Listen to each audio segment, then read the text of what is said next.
tanto no SISMEPAR como no sistema de saúde, tem um único número.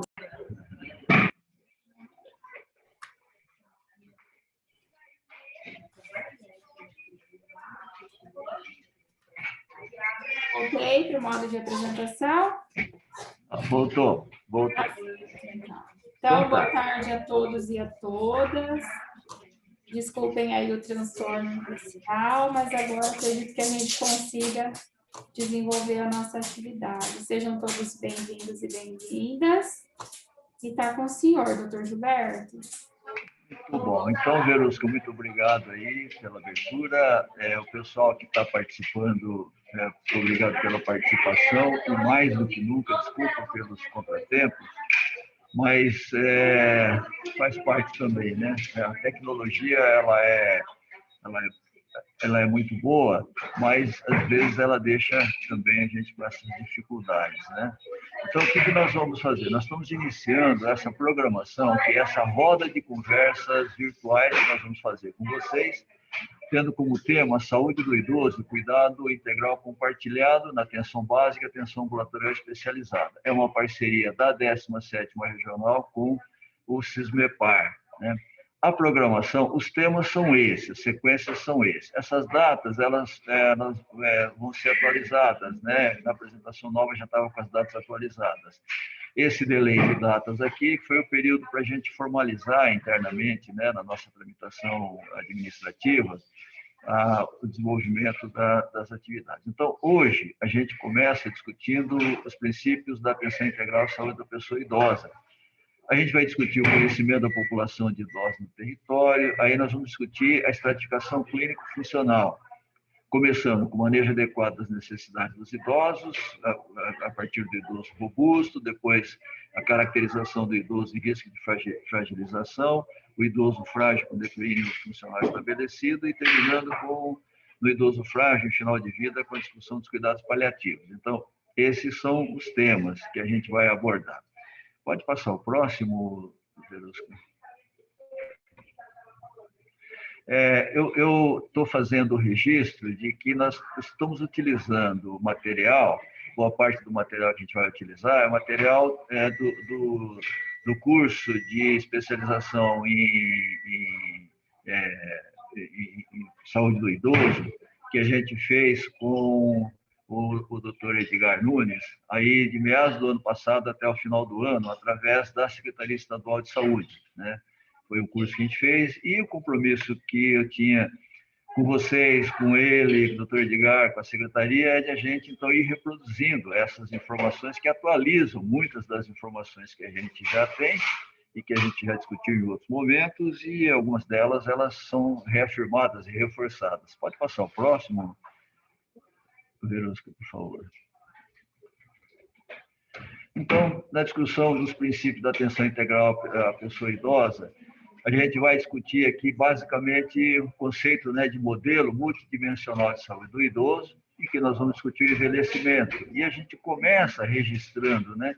Essa imagem do canto tem como sair, Verusca? Para mim, deixa eu ver aqui, peraí, acho que é aqui comigo. Deixa eu só clicar aqui. Isso, aí saiu.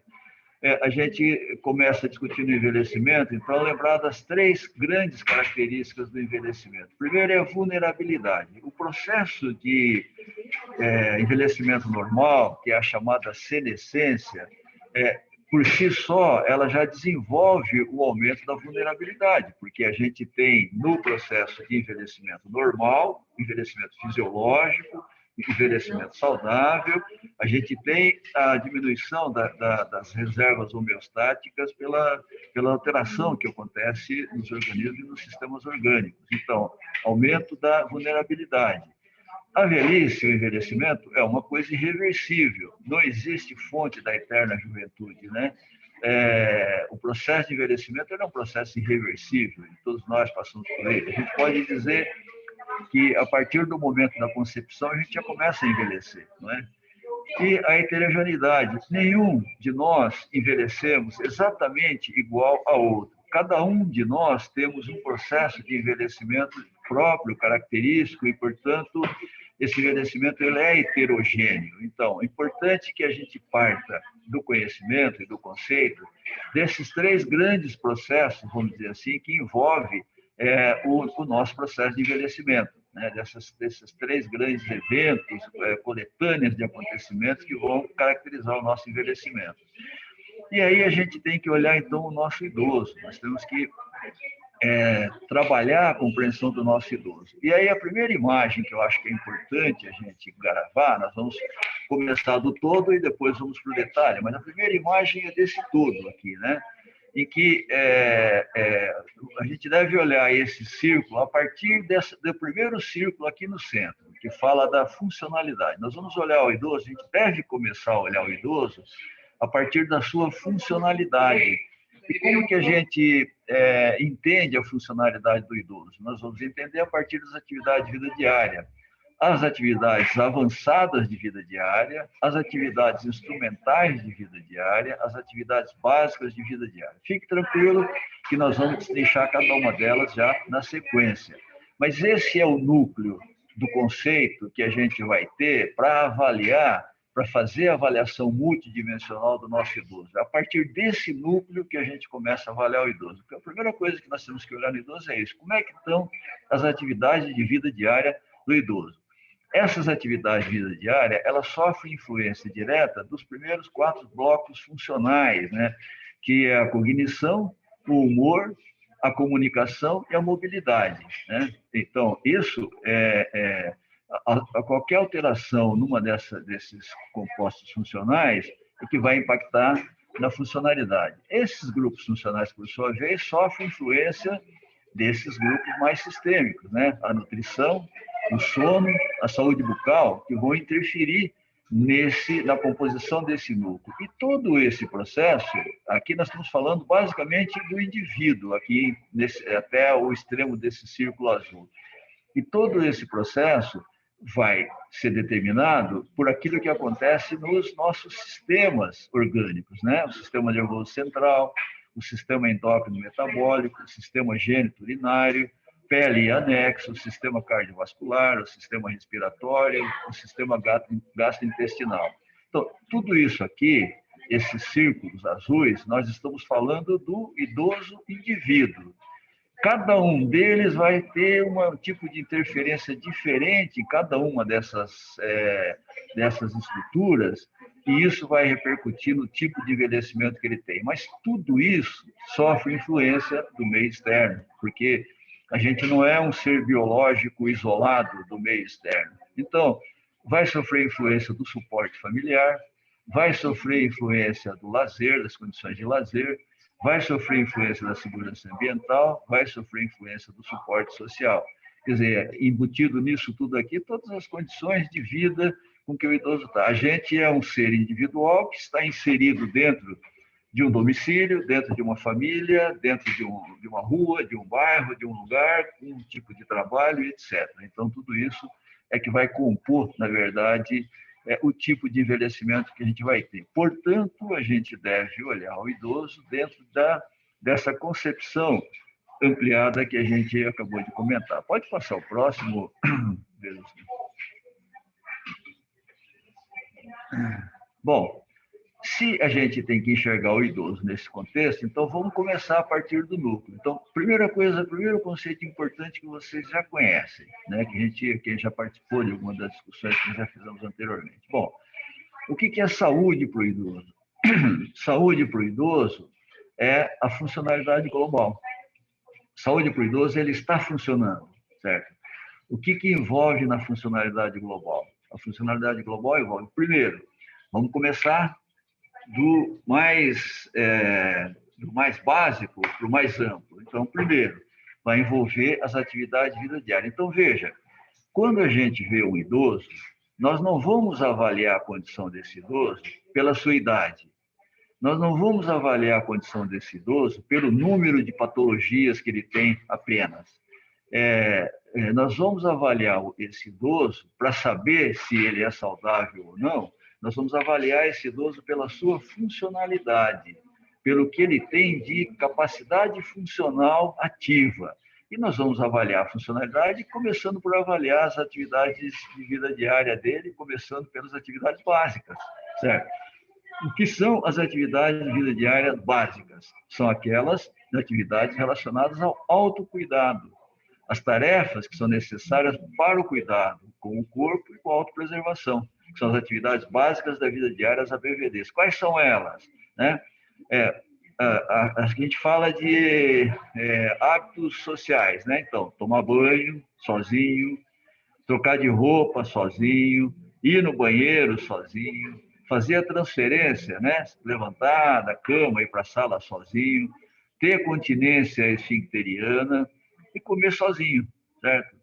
A tendência de quando a gente começa a perder a nossa funcionalidade que envolve as atividades básicas, a gente começa nessa sequência mesmo, a gente começa dos hábitos sociais e a última que a gente perde é a capacidade de comer sozinho. Então, a gente vai olhar o nosso idoso, olhando para ver, começando a ver se ele consegue fazer essas atividades que são as chamadas atividades básicas de vida diária. Depois, a gente continua avaliando a funcionalidade dele, porque a avaliação funcional é que é, de fato, saúde para o idoso. Qual é o segundo grupo de atividades de vida diária que nós vamos avaliar? Aquelas atividades relacionadas ao domicílio, que se refere às tarefas necessárias para o cuidado com o domicílio ou atividades domésticas, que são as AIVDs, as atividades instrumentais de vida diária. Quais são as atividades instrumentais de vida diária? Preparar refeições, controlar o seu próprio dinheiro, finanças, gastos, pagamento de contas, tomar sozinho os seus próprios remédios, conseguir lavar e passar roupa, serviços domésticos mais leves, desse tipo, usar o telefone sozinho, receber recado, discar, falar, etc., arrumar a casa e fazer pequenos trabalhos domésticos, fazer compras sozinho e se locomover, sair para fora de casa e andar nos lugares que ele precisa andar. Essas são as instrumentais. A tendência é que quando a gente começa a ter declínio funcional, ou seja, quando a gente começa a perder funcionalidade, a gente vai ser mais notado a perda a partir das instrumentais. Pode passar o próximo.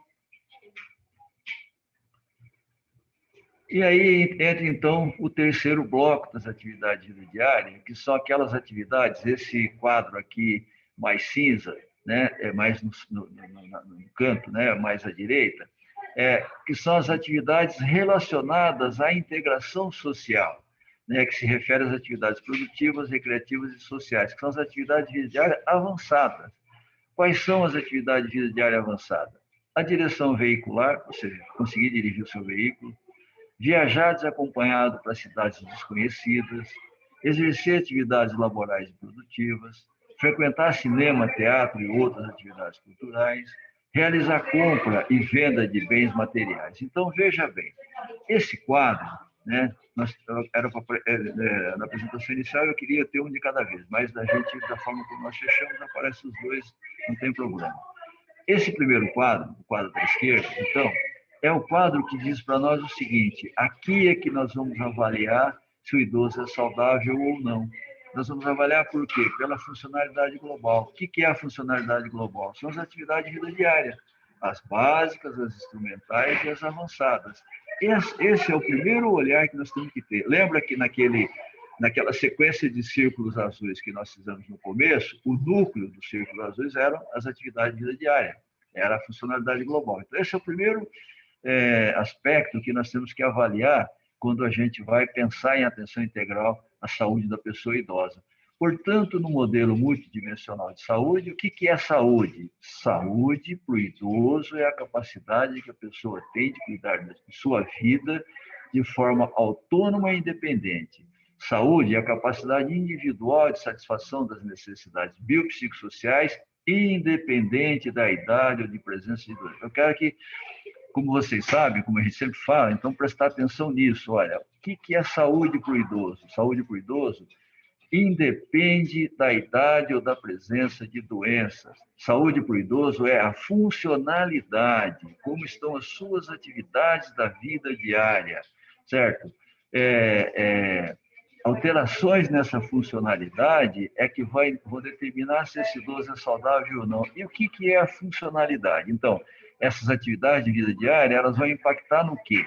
Certo? Nas funções básicas, que são as funções de autonomia, de independência. Muita gente acha que autonomia e independência são sinônimos, como se fosse a mesma coisa. E não são sinônimos. São complementares, mas não são sinônimos. Veja bem, o que é autonomia? É a capacidade de decisão. É a capacidade individual de decisão e comando sobre as ações, estabelecendo e seguindo as próprias convicções. Autonomia é eu ter capacidade de, por mim mesmo, pela minha própria cabeça, pelos meus próprios conceitos, tomar minhas decisões. Isso é autonomia. O exemplo que eu dou sempre, né? Eu estou sentado aqui, autonomia é eu falar, bom, eu quero ir embora, quero sair por aquela porta. Isso é autonomia, eu quero sair por aquela porta. O que é independência? Independência é a capacidade de executar aquela decisão que você toma.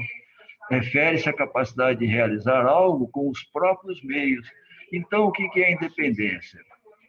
Independência é eu falar, eu quero sair dessa sala por aquela porta, então eu tenho autonomia porque eu tomei essa decisão. Independência é minha capacidade de levantar pelas minhas próprias pernas, sozinho, sem ninguém me ajudar a sair. Então, o que é saúde para o idoso, certo? Já afunilando um pouco mais os conceitos. O que é saúde para o idoso? Saúde para o idoso é ele ter autonomia e ter independência. Isso é saúde para o idoso. Ele pode ter comprometimento da autonomia sem comprometer a independência, e ele pode ter comprometimento da independência sem comprometer a autonomia. Vou dar 2 exemplos para você. Um idoso com Alzheimer, que não tem nenhum trauma do ponto de vista físico, né? E é muito comum eu tenho vários idosos com Alzheimer que nem remédio para pressão eles tomavam antes do Alzheimer, não tomava remédio nenhum. Anda sozinho, pega sozinho as coisas, faz assim, enfim. Só que ele já teve um declínio funcional porque ele perdeu a autonomia. Ou o contrário, né? Você tem um idoso que tem lá artrose, que tem uma série de coisas que comprometem a sua independência, mas a cabeça está ótima, né? Ele está funcionando bem, né?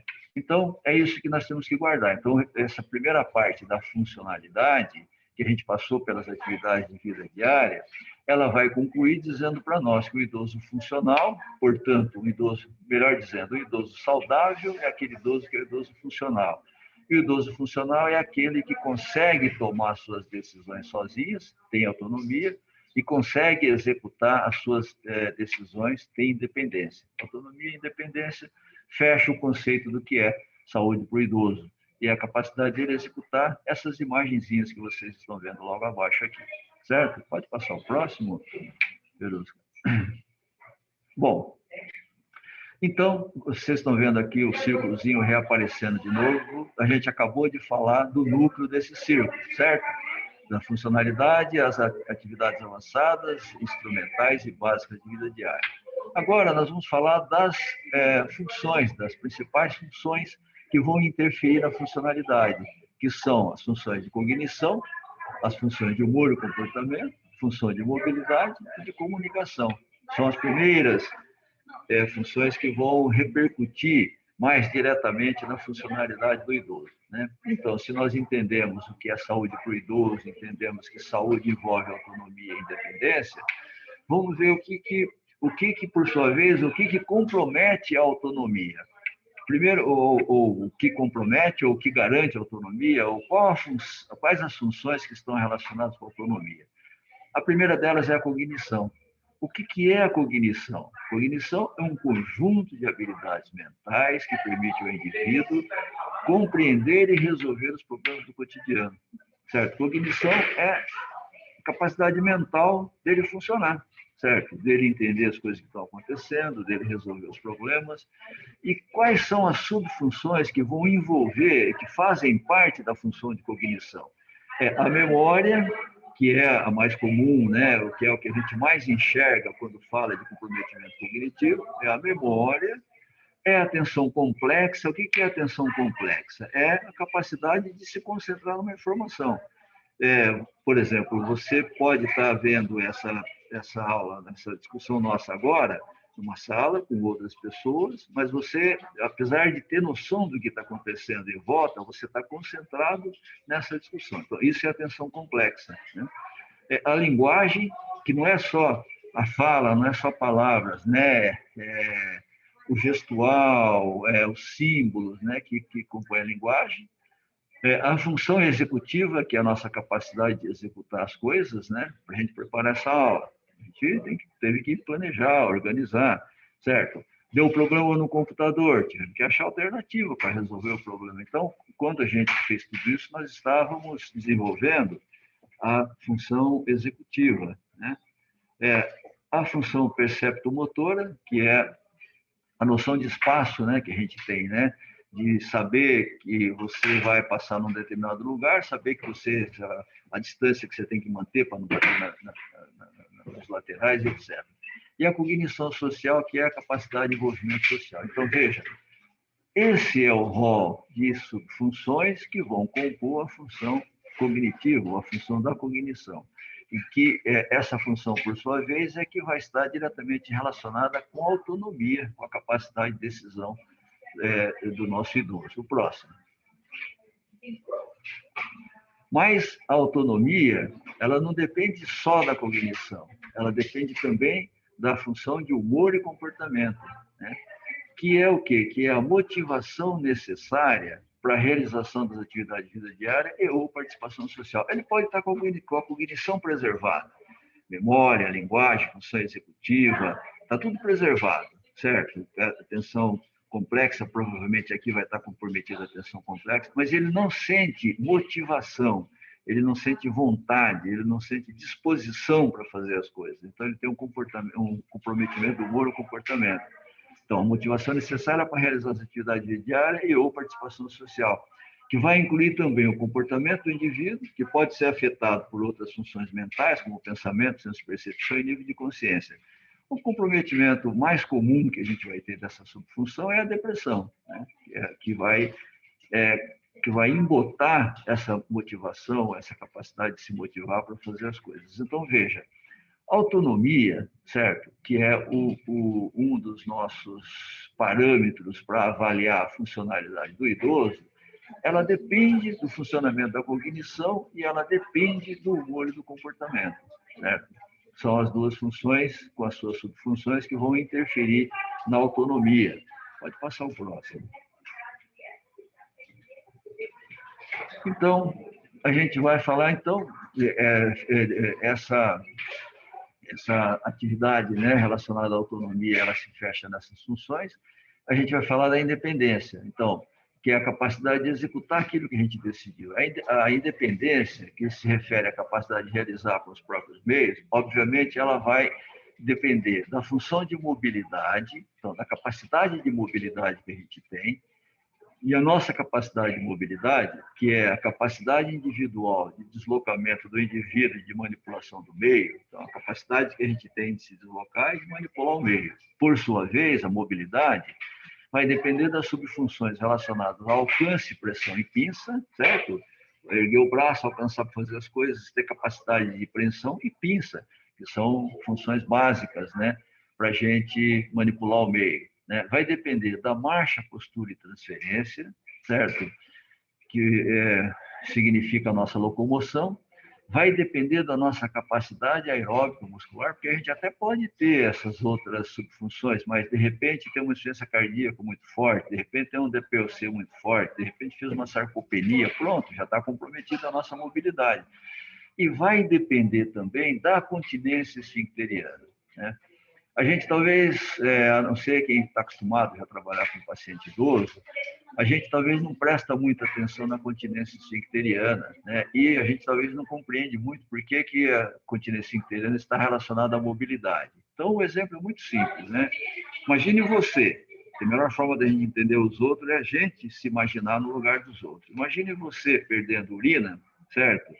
Se você vai querer ir, por exemplo, sei lá, num culto da igreja, se você vai querer encontrar com amigos, certo? Se você está perdendo urina, está com cheiro de urina, ou mesmo que não tenha o cheiro, você tem a sensação que tem o cheiro de urina, o que a pessoa faz? Ela vai ficar em casa e ela começa a entrar no processo de isolamento social, que, por sua vez, a porta de entrada, por exemplo, o comprometimento do humor e do comportamento, que vai acabar caindo na cognição. Então, também a continência esfincteriana ela tem a ver com a mobilidade, também a continência esfincteriana tem a ver com a independência. Ah, mas ele tem as pernas, os braços, tudo inteiro e tal, como que ele não tem independência? Ele está com a independência comprometida que por conta da incontinência urinária, por exemplo, e se for incontinência fecal, pior ainda, né? Ele não sai de casa. Né? Então, próximo. Bom, qual a outra coisa que vai interferir na independência, na capacidade de execução? A função de comunicação, certo? A função de comunicação, que é o quê?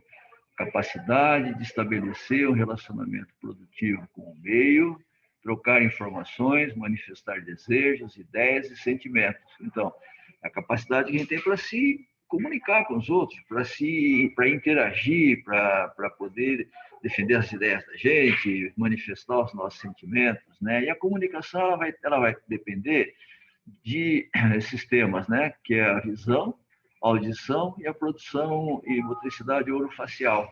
Então, a gente muitas vezes atende o idoso e vê a hipertensão, vê a diabetes, vê não sei o quê, mas se esquece de perguntar, por exemplo, para esse idoso, assim como a gente esquece de perguntar se ele está perdendo urina, a gente esquece de perguntar se ele está enxergando bem, se ele, mesmo com óculos, se ele está enxergando bem.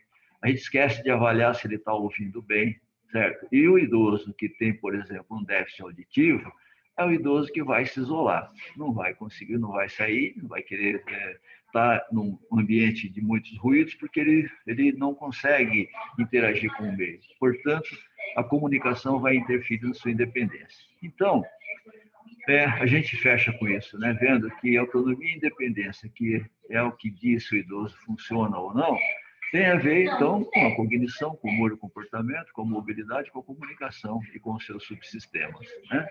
Pode passar o próximo. Tudo isso, certo, é que vai determinar se a balança de saúde do idoso, se ela vai pesar mais para o lado da vitalidade ou se ela vai pesar mais para o lado da fragilidade, né? Que é o que a gente, é a avaliação, vamos dizer assim, é o peso final que a gente tem que ter na avaliação do idoso. Essa balança, portanto, ela depende de fatores estocásticos, ou seja, de aleatoriedade, de coisas que podem acontecer em termos de doenças, mutações genéticas, etc. Ela depende da suscetibilidade genética, tem pessoa que geneticamente é mais propensa a ter envelhecimento saudável, a ser mais longeva, e outras é mais propensa ao contrário. Mas tudo isso vai depender de fatores ambientais, vai depender de hábitos de vida e vai depender do tipo de senescência que a pessoa tem. Senescência é um envelhecimento normal, né? Senilidade é um envelhecimento patológico, né?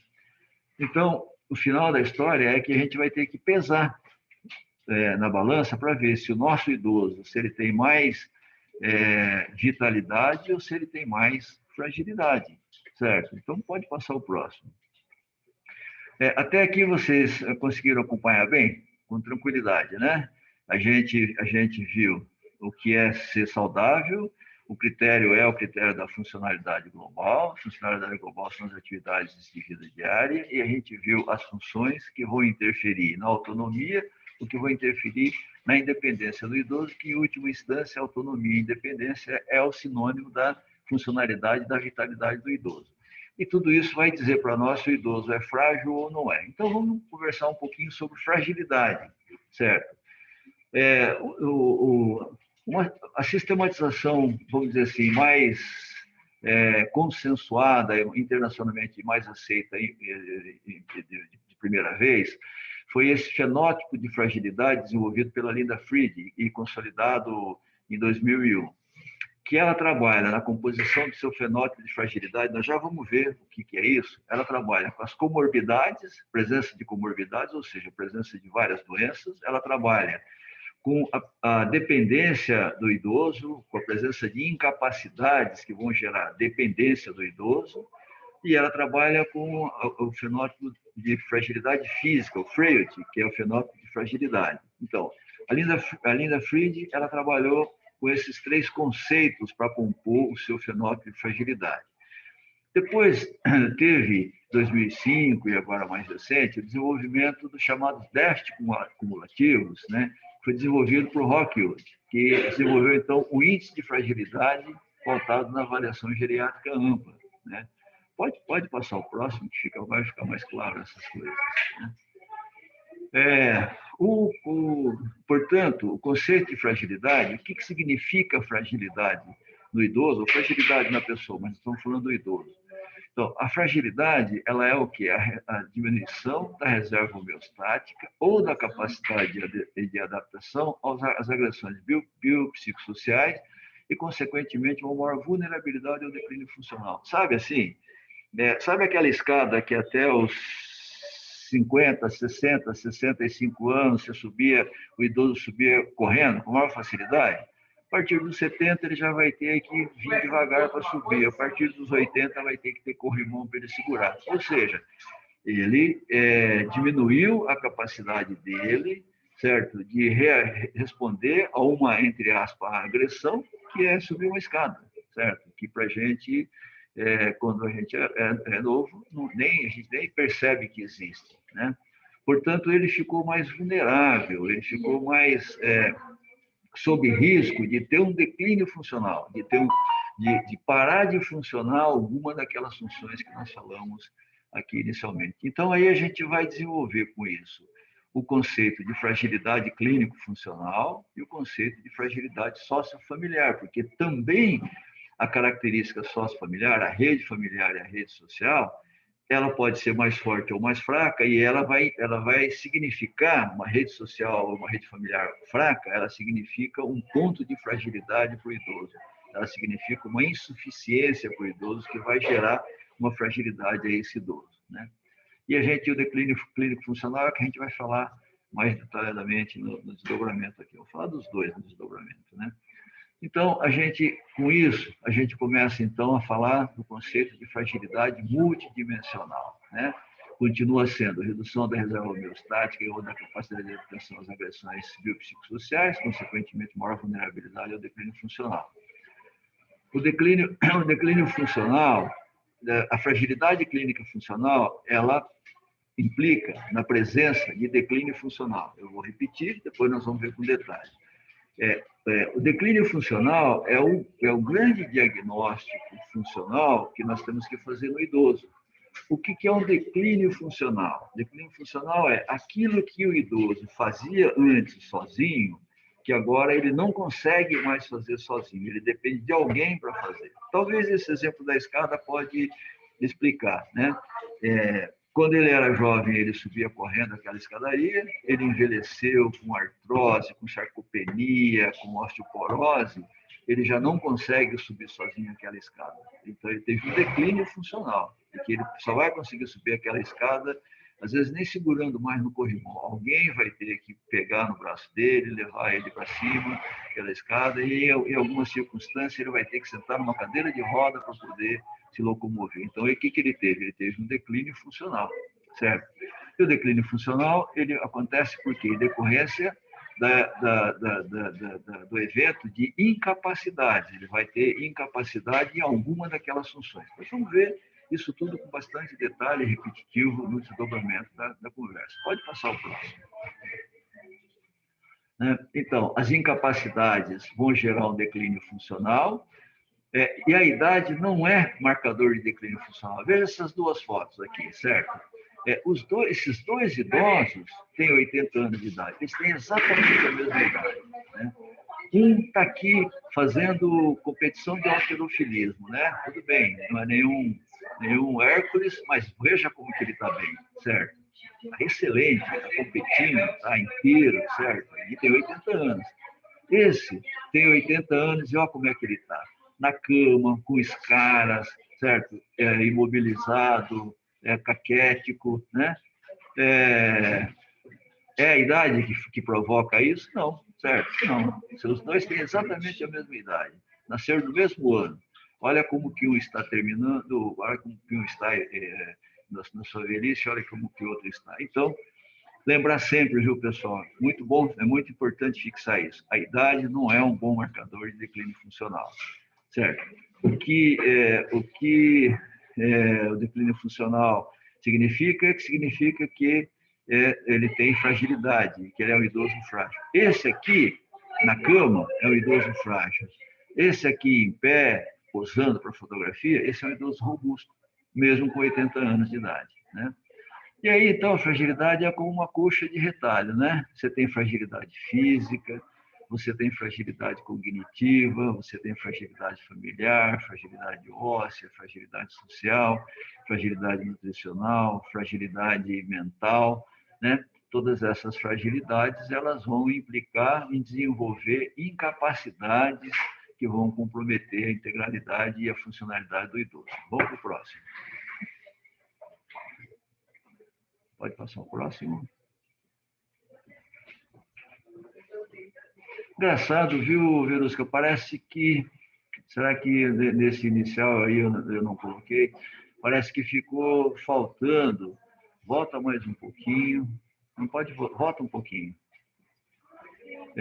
Ali entre... Volta mais um. Se não tiver, volta mais um. Eu acho que foi foi na atualização que eu fiz. Deixa eu só comentar com vocês aqui. Deixa lá naquele da Linda Fried do Rockwood. Puxa vida, não vai dar para falar. Aqui a gente tem os critérios, né, de definição de fragilidade do fenótipo de Fried e do fenótipo de Rockwood, né? A Fried, ela fala que ela detecta como conceito de fragilidade, né, a perda de peso involuntária, mais de 5 quilos em um ano, a sensação de exaustão, a sensação de fraqueza, deixa eu ver o que mais que são os critérios, né, que ela vai classificar como critério de fragilidade.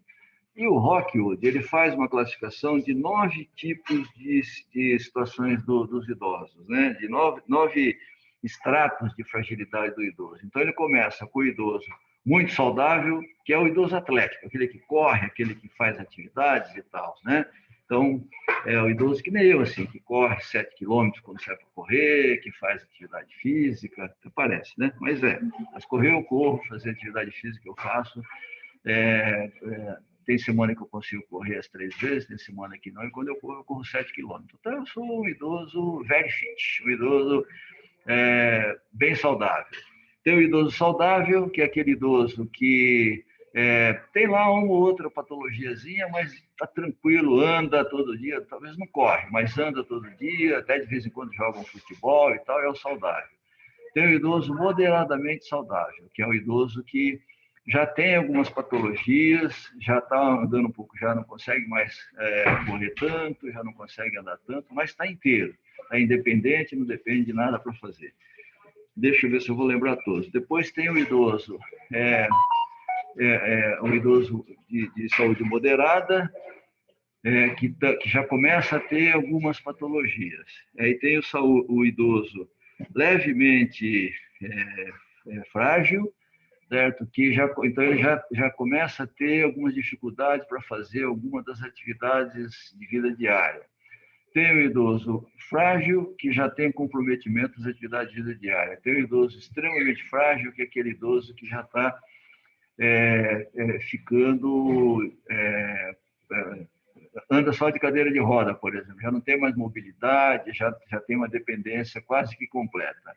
E tem o idoso em final de vida, né? Que é aquele idoso que está esperando para ir embora, né? Então, são os conceitos de fragilidade. Eu vou depois, se for passar isso depois para vocês, eu vou acrescentar, esses são 2 slides que tinha aqui, que na atualização eu consegui colocar e aqui ficou fora. Mas tudo bem, depois a gente passa isso para vocês. Pode ir em frente, Verusca. Bom, nós estávamos aqui, né? Então, quando tem o declínio funcional, certo? Ou seja, quando ele começa a deixar de fazer alguma coisa, ele vai desenvolver, portanto, incapacidades, né? Então, se ele tem um comprometimento da cognição, ou se ele tem um comprometimento do humor ou comportamento, nós vamos ter o primeiro I das incapacidades, que é a incapacidade cognitiva, tá? O que é a incapacidade cognitiva? É o idoso que teve um declínio funcional cognitivo, tá? Ele já não consegue, a cognição dele já não consegue mais funcionar como funcionava antes.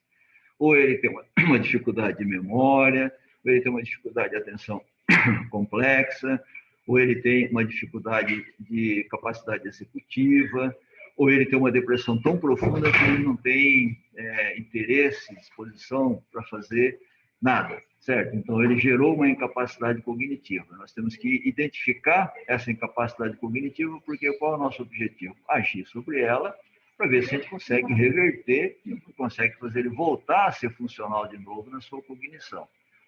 Quando ele tem um comprometimento de alcance, pressão e pinça, ou de marcha, postura e transferência, ou de capacidade aeróbica, ou mesmo de continência esfincteriana, ele vai ter um comprometimento da mobilidade.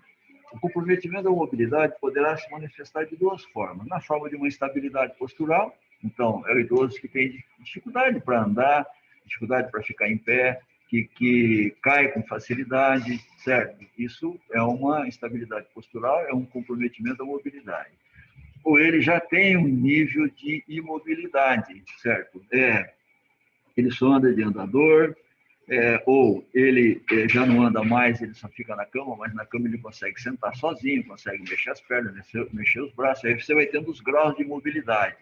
Ou ele consegue já tem que sentar com apoio, ou ele não consegue mais sentar sozinho, mas consegue mexer as pernas, ou ele não consegue mais mexer as pernas, então você vai tendo os graus de mobilidade, certo? Então, que faz parte do comprometimento da mobilidade. Essas duas incapacidades aqui, elas estão bastante relacionadas ao alcance, pressão e pinça, marcha, postura e transferência e capacidade aeróbica. Ou idoso que tem uma incontinência, comprometimento da continência esfincteriana, ou uma incontinência urinária ou uma incontinência fecal, ou ambos, né? E aí ele vai desenvolver, então, uma incontinência esfincteriana. Ou ele poderá ter um comprometimento ou da visão, ou da audição, ou de ambos, né? Ou da produção e motricidade orofacial, e vai desenvolver uma incapacidade cognitiva, né? Comunicativa. Ele poderá ter uma outra incapacidade, que é a iatrogenia. A gente vai conversar um pouquinho sobre isso ao longo do curso, né? Uma coisa hoje, mas ao longo do curso. O que é a iatrogenia? Todas as ações médicas, paramédicas, todas as ações, de assistência à saúde que a gente faz no paciente e que, ao invés de trazer um benefício, ela traz um prejuízo, certo? A mais comum de todas é a polifarmácia, né? Ou ele tem uma insuficiência familiar. Então, as incapacidades são essas, certo? Essas incapacidades, nós já vamos ver na frente, são as chamadas grandes síndromes geriátricas ou gigantes da geriatria, né? Que são os Is da geriatria: incapacidade cognitiva, instabilidade postural, imobilidade, incontinência esfincteriana, incapacidade comunicativa, iatrogenia, insuficiência familiar. Esses são os buracos negros da velhice, né? Que, quando o idoso cai num desses buracos negros, ele pode ter o risco de não conseguir sair. Às vezes ele cai em vários deles ao mesmo tempo, né? E o trabalho nosso é tentar identificar se alguma dessas incapacidades estão acontecendo ou se elas estão em risco de acontecer, né? Isso nós vamos ver mais para frente, nas aulas mais para frente, como identificar isso.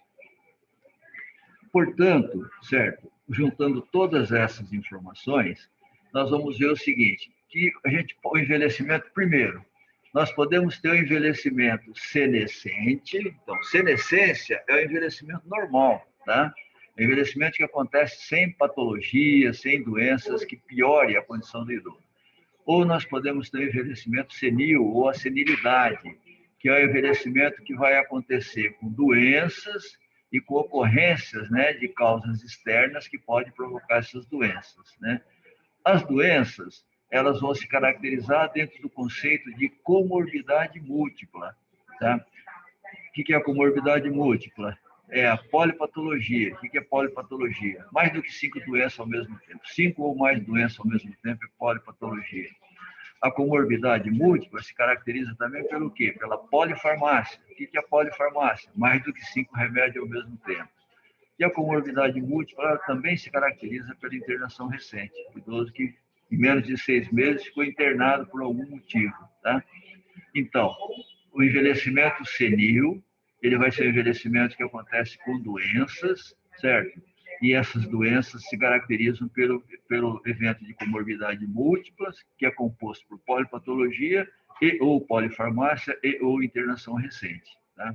Então, veja que presença de doença não é uma coisa, vamos dizer assim, típica do idoso. A presença de doença é um envelhecimento patológico, é senilidade, tá? Ou vai ter causas externas. O desfecho das doenças e das causas externas, das comorbidades múltiplas, é gerar incapacidade. Pode ser gerar incapacidades, tá? E é isso que a gente tem que identificar. Ou o idoso tem um envelhecimento normal, que é a senescência, onde ele vai ter declínio das reservas homeostáticas.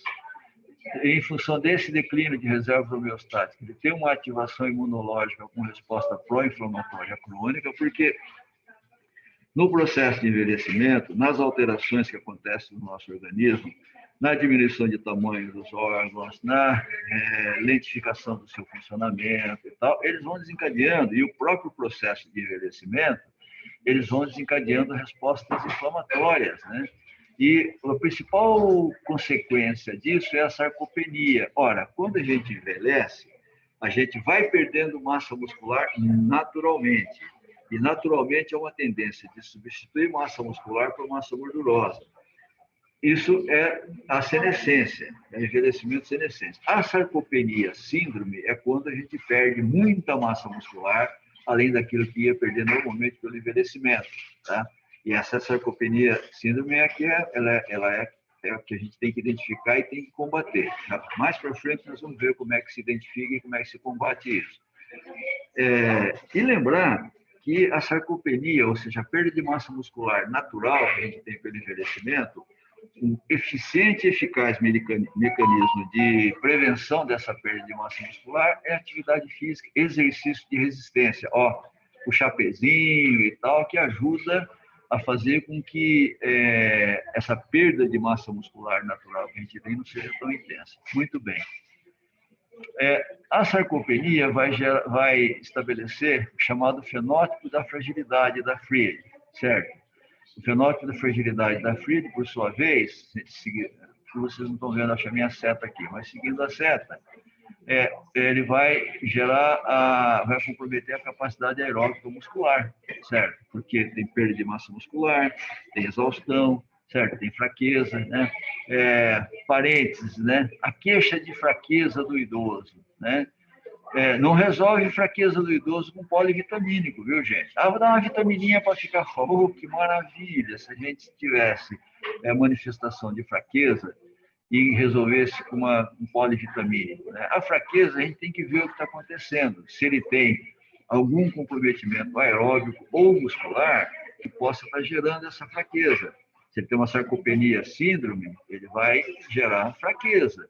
Se ele tem uma dispneia por um DPOC, por exemplo, ele vai sentir fraqueza, entendeu? Então, a gente tem que saber qual a causa da fraqueza, e ela não resolve com vitaminas, tá? Então, não adianta.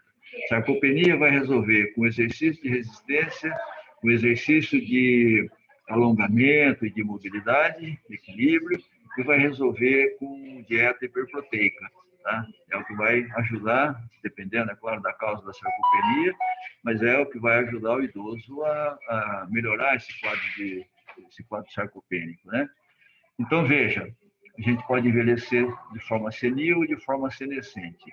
De forma senil, nós vamos cair direto nas incapacidades, vai direto para as incapacidades, certo? Porque essas doenças e causas externas, elas vão gerar algum tipo de incapacidade, ou cognitiva, ou de humor e comportamento, ou de mobilidade, ou de comunicação. A senescência, ela não cai direto na incapacidade, ela cai indiretamente no comprometimento da mobilidade, porque ela vai fazer um comprometimento da capacidade aeróbica muscular. Então, em seguida, só você seguir aqui esse fluxograma para vocês vão entendendo o que eu estou falando, certo? Então, de novo, né, o desfecho disso tudo são os Is, né? Se vai gerar incapacidade, ele vai gerar ou um desses Is, ou vários deles, ou todos. Você tem 12 que tem todos, né?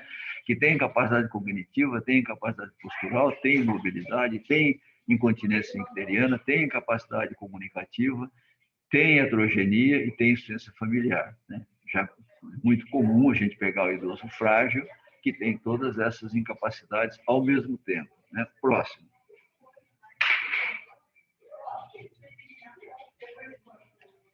E aí, nós vamos cair, então, no conceito dos chamados gigantes da geriatria, né? Esse conceito de gigantes da geriatria foi desenvolvido por esse médico aqui, ó, esse professor Bernard Sachs, em 1992, 94, quando ele ele era um geriatra, né? E ele estudando, né, a evolução dos idosos, os desfechos, né, que tinha o comprometimento funcional dos idosos, ele sistematizou esses grupos de insuficiência, chamou de gigantes da geriatria, chamou inicialmente de 5 Is da geriatria. E ele cunhou esse conceito quando ele deu a aula que criou a cadeira de medicina geriátrica na Universidade de Birmingham, no Reino Unido, né? Então, ele diz o seguinte, que os gigantes da geriatria eram inicialmente esses 5 aqui: a insuficiência cognitiva, estabilidade postural, mobilidade, incontinência incteriana e heterogenia, né? E que essas síndromes geriátricas, ou gigantes da geriatria, ela tem múltipla etiologia, várias causas para provocar, várias causas provocam uma delas, né? É o contrário da síndrome que a gente conhece das patologias, que você tem uma determinada causa etiológica que provoca várias manifestações clínicas diferentes, né? Essa aqui, digamos que é mais ou menos como se fosse o contrário. Você tem várias causas, por exemplo, que vai levar à insuficiência cognitiva, ou que vai levar à instabilidade postural, né? Elas não constituem risco de vida iminente. A pessoa, mesmo nesse exemplo um pouco mais exagerado que eu vou dar aqui, mas é real, a pessoa não morre de Alzheimer. Ela vai morrer das consequências do grau de fragilidade que o Alzheimer vai desenvolvendo na medida que a doença vai evoluindo, tá? A pessoa não morre de instabilidade postural. Ela vai morrer da fratura de colo de fêmur que ela vai fazer. Ela não vai morrer da fratura, ela vai morrer dos dias que ela ficar na cama e que ela vai pegar uma pneumonia e vai morrer de pneumonia. E por aí vai, né?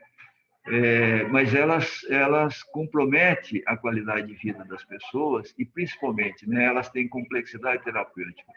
Mas ciência cognitiva você não resolve só com o médico, ou só com o médico e a enfermeira, certo? Ou só com o médico, a enfermeira e não sei mais quem. Você vai ter que ter, muitas vezes, você vai ter que ter um atendimento, um tratamento, um acompanhamento multiprofissional, interprofissional, né? Para você conseguir interdisciplinar, para você conseguir dar o atendimento adequado para esse paciente. Por aí vai. E esses 5 Is depois evoluiu no conceito do professor Edgar Moraes e da professora Lana, né?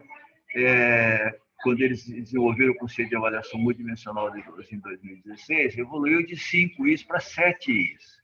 Eles acrescentaram a incapacidade comunicativa, que não tinha aqui nos gigantes do professor Bernard, e a insuficiência familiar, que também não tinha aqui, né? Talvez porque a realidade dele era uma realidade britânica e a nossa realidade é uma realidade latino-americana, né? Mas que continua. Múltipla etiologia, não possui vida iminente, compromete a autonomia e a independência, não vai resolver com terapêutica simples, tem alta prevalência, muitos idosos sofrem disso, tem coexistência simultânea com poliincapacidade e tem a necessidade de uma abordagem interdisciplinar. Então, o que é importante guardar?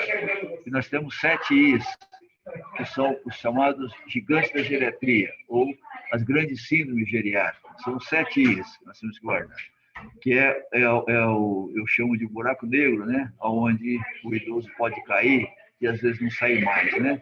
Incapacidade cognitiva, instabilidade postural, incontinência esfincteriana, incapacidade comunicativa, imobilidade, iatrogenia e insuficiência familiar. Esses são os gigantes da geriatria. Essas são as incapacidades que nós temos que procurar sempre identificar no idoso. Opa, pode passar o próximo. E aí, esses Is, eles vão implicar no quê? Vamos direto para o amarelinho aqui, porque isso tudo é repetição do que nós falamos. Eles vão implicar em cuidados de longa duração. O paciente, o idoso que tem qualquer um desses gigantes da geriatria, ele vai ser um paciente que vai requerer um acompanhamento demorado, vai requerer cuidados e detalhes de acompanhamento que são demorados, né? Eu acho que pode ser, viu?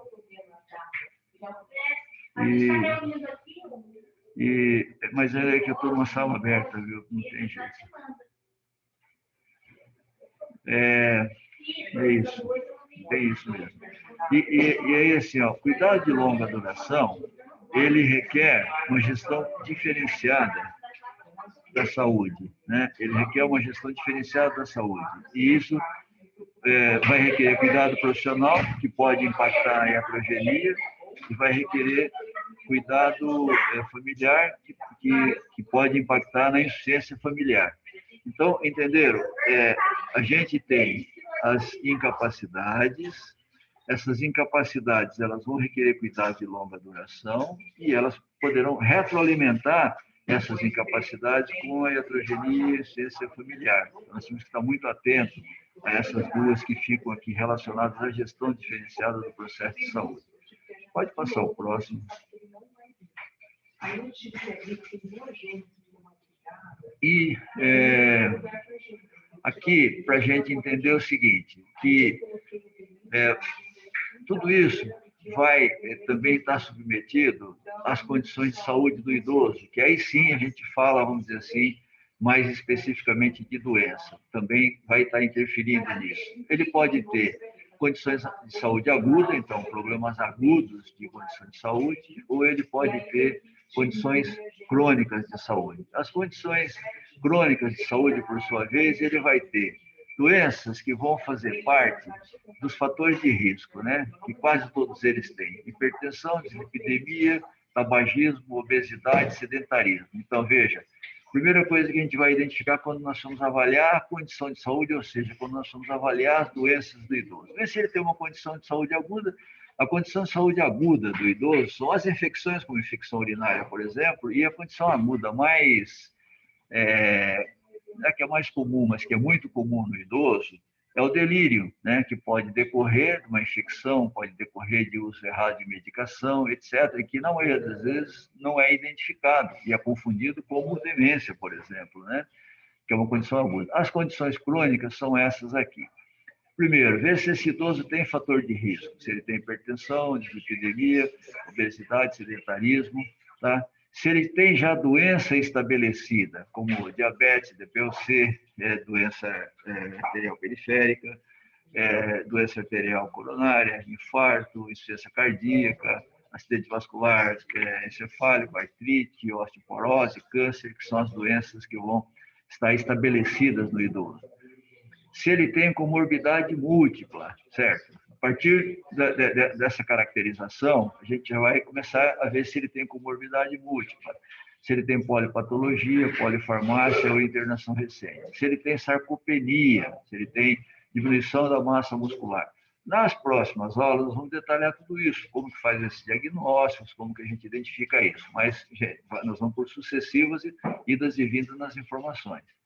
Se ele tem comprometimento cognitivo leve, que é toda uma discussão relacionada à questão cognitiva, né? Mas o comprometimento cognitivo leve é aquele paciente que tem alguns sinais de comprometimento cognitivo, como algumas falhas de memória, mas que não está interferindo nas AVDs dele, né? Ou se ele tem já, então, incapacidades funcionais estabelecidas, né? Aquelas: capacidade cognitiva, postural, mobilidade, continência, incapacidade comunicativa, iatrogenia, insuficiência familiar. Nós podemos dizer assim, essas que aparecem em azul, certo? Se não tiver nenhum comprometimento funcional, se não tiver impedindo o funcionamento do idoso, ele poderá ter essas doenças, está em azul por conta disso. Ele poderá ter essas doenças, mas ele continua sendo um idoso, às vezes, robusto, mesmo com essas doenças. Ele pode ser um hipertenso, um diabético, insulino dependente, mas se ele está com a sua autonomia e independência preservada, ele é um idoso robusto, certo?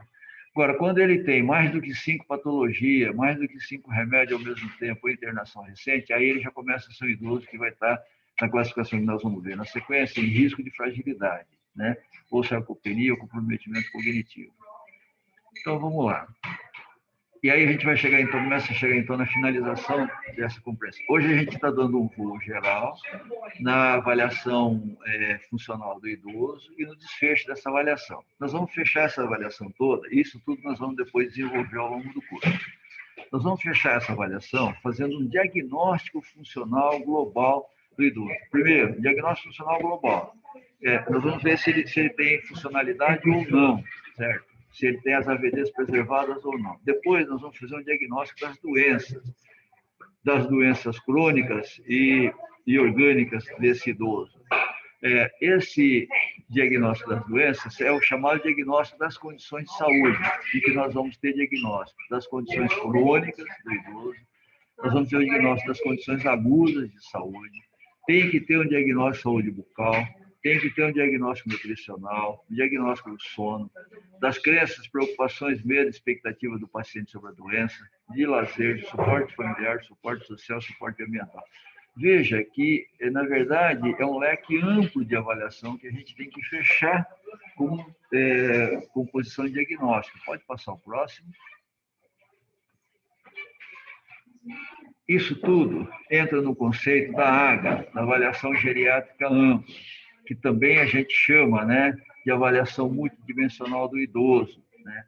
Essa avaliação geriátrica ampla ou avaliação multidimensional do idoso vai ter um desfecho na montagem do plano de cuidados personalizados. A avaliação multidimensional do idoso, a gente avalia o que na avaliação multidimensional? Nós avaliamos a funcionalidade global, os principais sistemas funcionais, os principais sistemas fisiológicos. A gente vai avaliar o uso de medicamentos. É muito importante, todo idoso que a gente atender, a gente fazer o checklist de medicamentos. O ideal é pedir para ele trazer os medicamentos todos no saquinho do supermercado, abrir na mesa do consultório e repassar um por um dos remédios. E a gente ter muito bem anotado isso no prontuário do idoso. Qual que é o remédio? Não é o nome comercial só, não. Pode pôr o nome comercial, mas qual é o sal básico do remédio? Qual é o remédio? Qual a dosagem do remédio e qual a posologia, certo? Quantos comprimidos esse idoso toma por dia? Quantos remédios ele toma por dia e quantos comprimidos ele toma por dia, né?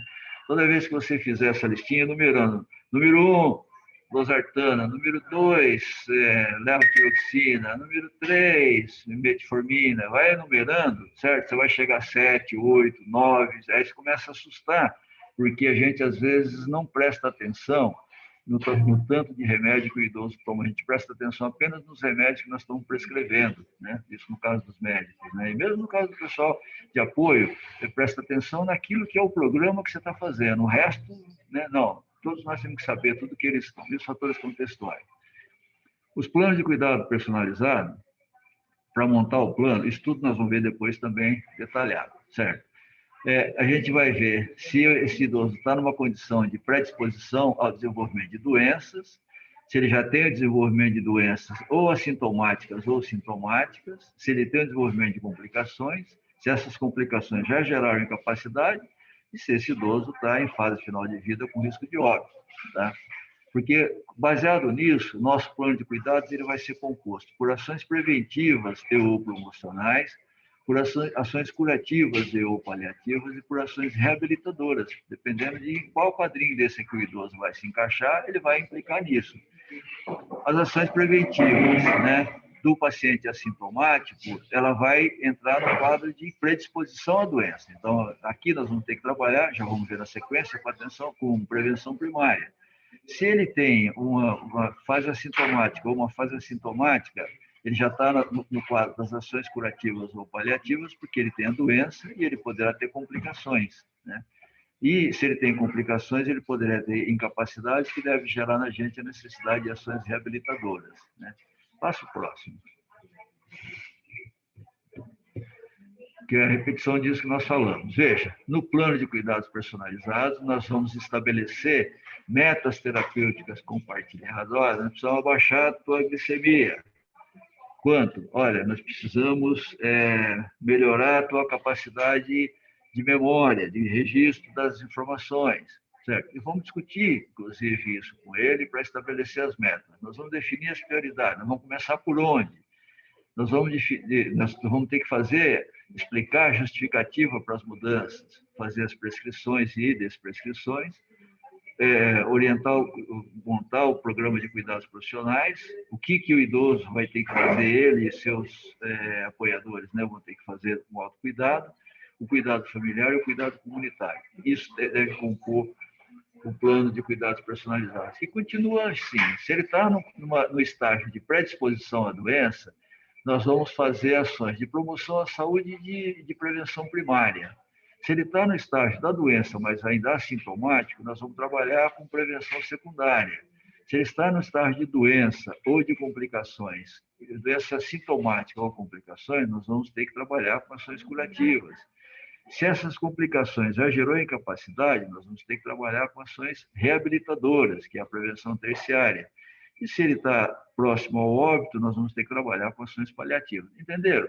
É muito importante assim a gente caracterizar o idoso em qual sequência dessa que ele vai estar. Essa sequência vai determinar para a gente qual é o plano de ações que nós vamos fazer, né?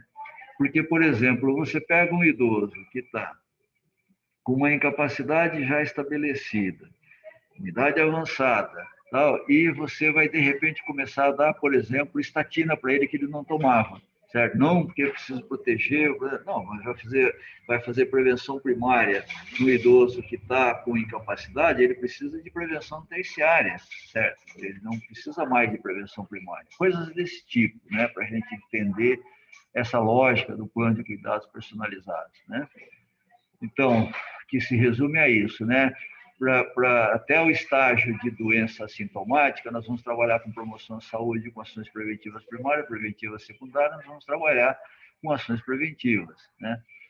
Do estágio de doença sintomática para baixo, certo? Nós vamos trabalhar com ações curativas, ações reabilitadoras e ações paliativas, né?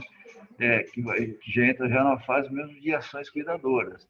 Tudo isso implica em presença dos profissionais, cuidado profissional, mas implica em trabalhar o autocuidado apoiado e o cuidado familiar e comunitário. Então, esse último quadrinho aqui, ele dá uma síntese do que nós estamos pensando e falando quando a gente fala de plano de cuidados personalizados, né? Pode passar o próximo. Isso aqui para fechar, né? Então, no modelo multidimensional do idoso, a gente vai trabalhar com a fragilidade multidimensional, através da avaliação multidimensional, para chegar num plano de cuidados personalizados, em que nós vamos trabalhar com ações de promoção à saúde, prevenção primária, prevenção secundária, prevenção terciária e prevenção quaternária. O que é prevenção quaternária? Prevenção quaternária é a gente proteger o idoso de nós, das nossas ações. É proteger o idoso da iatrogenia, é proteger o idoso do excesso de procedimentos desnecessários ou que não vão alterar muito o quadro do idoso, certo? Então, essa é a chamada prevenção quaternária, né? Que tudo isso vai implicar em cuidado profissional, e autocuidado apoiado e cuidado familiar e comunitário, né? E com isso a gente, então, faz a gestão das nossas intervenções, definindo prioridades e metas de estabilização. O que vai ser as nossas prioridades para aquele idoso? Vão ser as ações curativas e paliativas, ou vão ser as ações reabilitadoras, ou vão ser as ações preventivas e promocionais? Depende do estágio em que o idoso estiver na classificação clínica funcional, certo? Podemos trabalhar nas ações curativas ou paliativas, com tratamento não farmacológico, ou com desprescrição e prescrição. Nas ações reabilitadoras, com equipe multiprofissional e interprofissional. Isso tudo, pode passar o próximo, acho que esse é o último. Isso tudo foi assim, a gente fez uma ampla passagem, veja que nós começamos a falar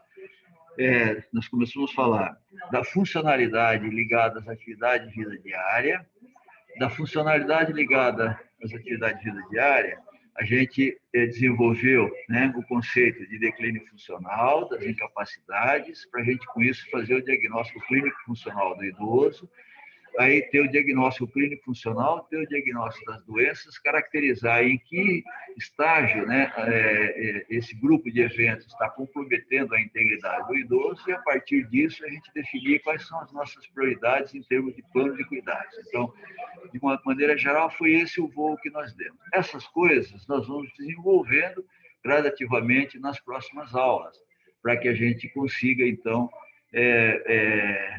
passar para vocês, né, o máximo de informações possíveis que consigam dar instrumentos de informações para vocês fazerem o manuseio e o acompanhamento do paciente idoso na atenção primária à saúde, que esse é o objetivo.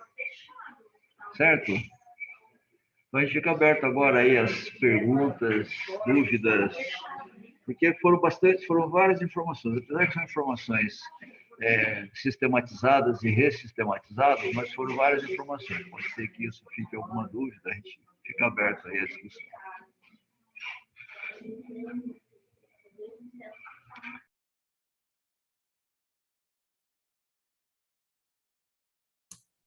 Pessoal, vocês estão aí?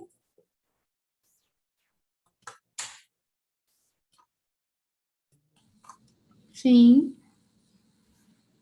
Alguma dúvida, alguma consideração? Nenhum.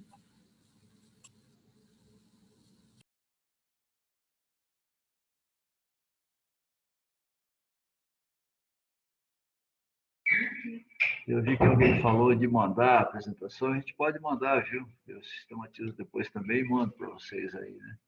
Deixa eu ver se tem alguma coisa aqui, né?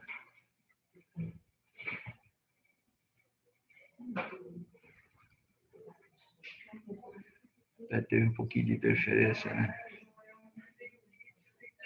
O pessoal de Moarama também teve aí, que legal. Muito legal, gente, ver a participação de pessoas de outros lugares. Ó, a gente tem o pessoal de Campo Mourão, de Campo Mourão também. Com a gente, 11ª Regional de Saúde. Oh, que legal ver isso. 4ª Regional de Saúde também, eu estou vendo que tem aqui um nomezinho. A Marley, lá do consórcio acho que de Mourão também, né? Não, de Campo Marley, Campo Mourão, Mourão. Marley, antiga conhecida nossa. Rafaela, assistente social do ambulatório de alto risco. De qual município, Rafaela?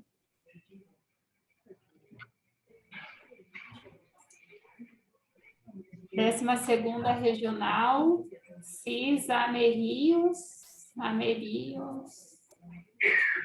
presente. Legal. Muito bom, bacana. Legal. Espero que o pessoal tenha gostado, né? E no decorrer do curso, a gente vai se aproximando, vai oportunizando essa conversa. Campo Mourão, a Rafaela é de Campo Mourão, doutor. Muito legal essa interação com outros consórcios, outros serviços. Muito bom. Bom. Deu para acompanhar, pessoal, aí, apesar de uma sequência relativamente ampla de informações, mas acho que deu para acompanhar, né? A Rafaela está dizendo aqui, muito bom o conteúdo, estamos de parabéns. Obrigado. Obrigada, Rafaela.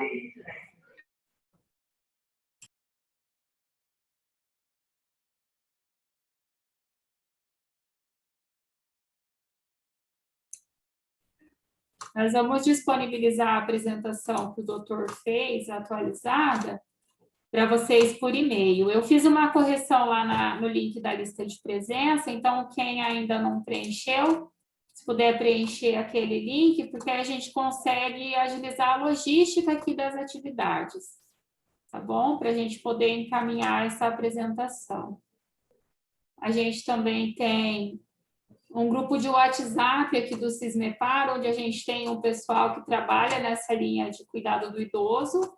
Então, se vocês quiserem lá na lista de presença, também tem a opção de colocar o número do celular para a gente incluir no nosso grupo do WhatsApp e fazer essa aproximação mesmo, essa discussão do cuidado do idoso, tá? Para fazer essa troca e essas contribuições, inclusive com o pessoal de outras regionais, para fazer essa construção, a gente também fica aberto, tá?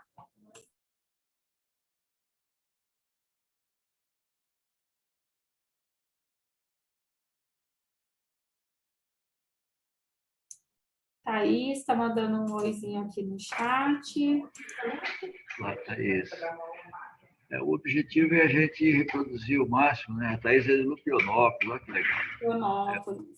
O objetivo é a gente reproduzir o máximo essas informações, né?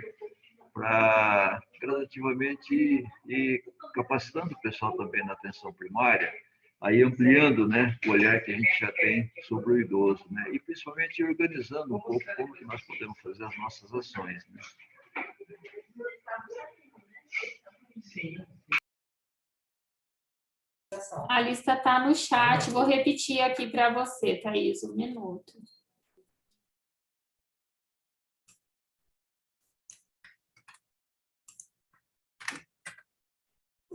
Repetir aí o link da lista de presença para a Thaís e para quem mais precisar fazer aí a sua inscrição.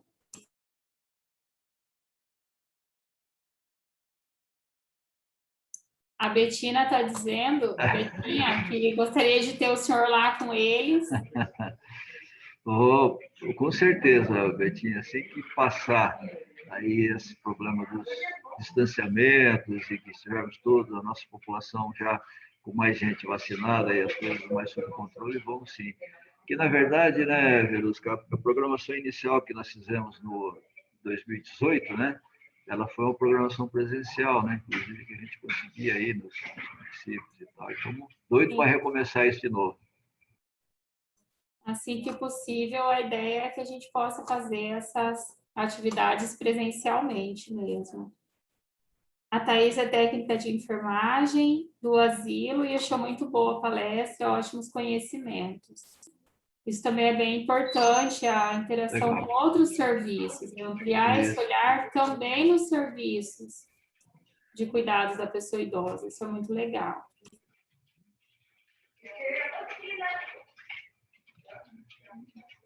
É bem bacana mesmo.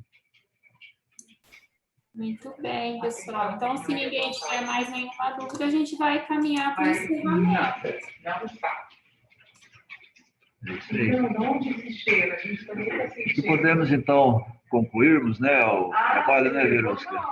Eu, então, agradeço a 17ª Regional e ao CISMEPAR a oportunidade de a gente trabalhar com o pessoal esse assunto. Agradeço a vocês todos que participaram aí, foi legal a participação de vocês e a gente, com certeza, espera ter contribuído para passar algumas informações mais. E vamos ter mais informações para discutir, vamos fazer troca de informações com vocês. Muito obrigado.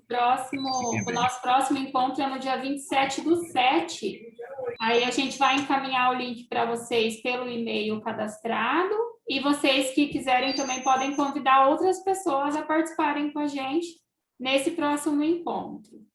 Depois que a gente terminar, a gente vai disponibilizar também o link dessa gravação. Se tudo correr bem e ele continuar gravando certo, a gente vai disponibilizar isso também para vocês pelo e-mail, para que vocês possam disponibilizar para outras pessoas também poderem viver esse primeiro momento com a gente, tá bom? Obrigada a todos e a todas e tenham uma boa tarde.